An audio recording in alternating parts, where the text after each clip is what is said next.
जयतु भारतम, जय हिंद। आज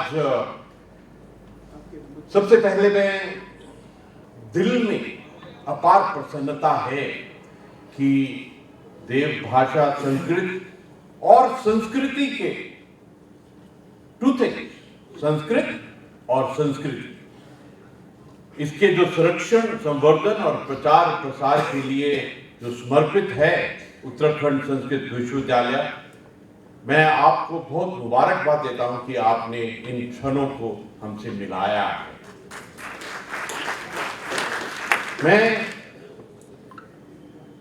हर एक छात्र को मुबारकबाद देना चाहता हूं कि आज आपको जो उपाधि मिली है, आपको जो स्वर्ण पदक मिला है, आपको शास्त्री आचार्य एवं विद्या वारिधि PhD उपाधि मिली है, विशेष रूप से आप साधुवाद के पात्र हैं।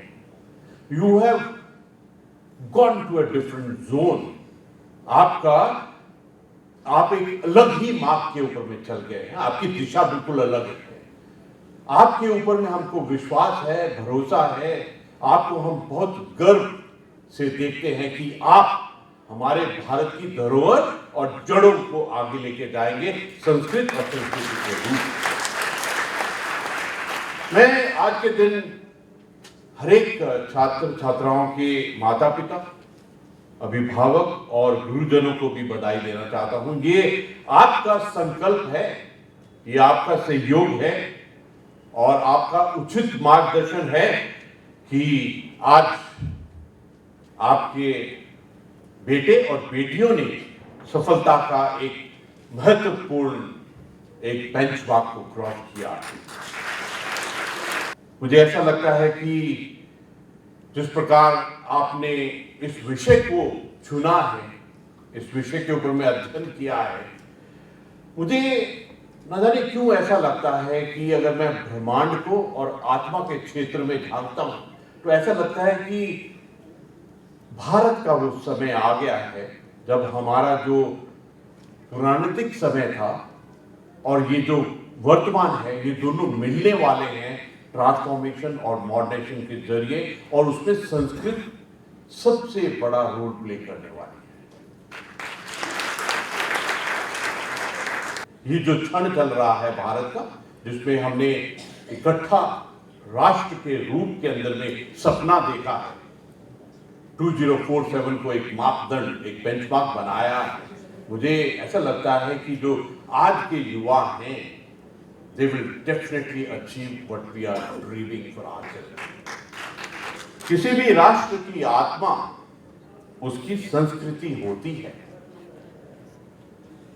संस्कृति जब तक जीवित व सुरक्षित है, तभी तक राष्ट्र भी जीवित व सुरक्षित रहता है। ये है इंपॉर्टेंस ऑफ संस्कृति, कल्चर। विश्व की सारी संस्कृतियों में सबसे प्राचीन एवं श्रेष्ठ हमारी भारतीय संस्कृति या वैदिक संस्कृति है। हमारी सनातन संस्कृति ने संपूर्ण पृथ्वी को ही अपना परिवार माना है। संपूर्ण पृथ्वी ही हमारा परिवार है। वसुदेव कुटुंबकम की भावना के साथ हम हमेशा हमने सर्वे भवन्तु सुखिनः लोकाः समस्ताः सुखिनो भवन्तु की कामना की। सर्वदा पला, सब कुछ तेरा, इस सोच के साथ में जीवन को बिताया है। हमारे देश में भी पूर्व से पश्चिम, उत्तर से दक्षिण तक संपूर्ण भारत को एक सूत्र में पिरोने का काम संस्कृत करती आई है।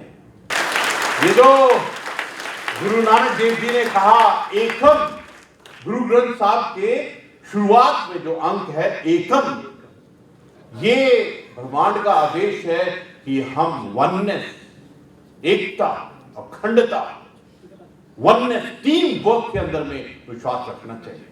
मुझे कभी कभी ऐसा लगता है कि संस्कृत का विकास क्यों नहीं हो रहा है? Why we are not having that booming confidence in Sanskrit तो ऐसा लगता है सबसे पहले तो हमारे संस्कृत परिवार के अंदर में ही एकजुटता को लाना पड़ेगा। कभी कभी लगता है हम संस्कृत परिवार के अंदर में एक दूसरे की मदद नहीं करते हैं, एक दूसरे को तंज कसते हैं, एक दूसरे को काटते हैं। ये जरूरी है हमारे लिए कि किस प्रकार से एकता, अखंडता, वननेस, जॉइंटनेस, इंटीग्रेशन अपने परिवार के अंदर में लाए, नहीं तो उसके बगैर कभी भी विकास नहीं हो सकता। हम सभी जानते हैं कि देव भाषा का हमारी देवभूमि उत्तराखंड से ही गहरा संबंध है। हमारी जिम्मेवारी है, हमारे पास जो शिव जी का वास है, हमारे पास जो गंगा जी का स्रोत है, यमुना जी का स्रोत है, हमारी जिम्मेवारी बहुत बढ़ जाती है। न जाने हजारों सालों से ऋषि मुनियों ने यहाँ पर आकर तपस्या की, उन्होंने संस्कृत के विकास के लिए कितना कार्य किया है, कितनी कठिन परिस्थितियों में रहे हैं। ये संस्कृत का और उत्तराखंड का एक गहरा संबंध है। There is a very deep relationship। हर एक उत्तराखंडी की आत्मा के अंदर में जो दिव्यता, भव्यता है, जो क्रेडिबिलिटी और डिपेंडेबिलिटी है, इसके अंदर में संस्कृत का बहुत बड़ा रोल है।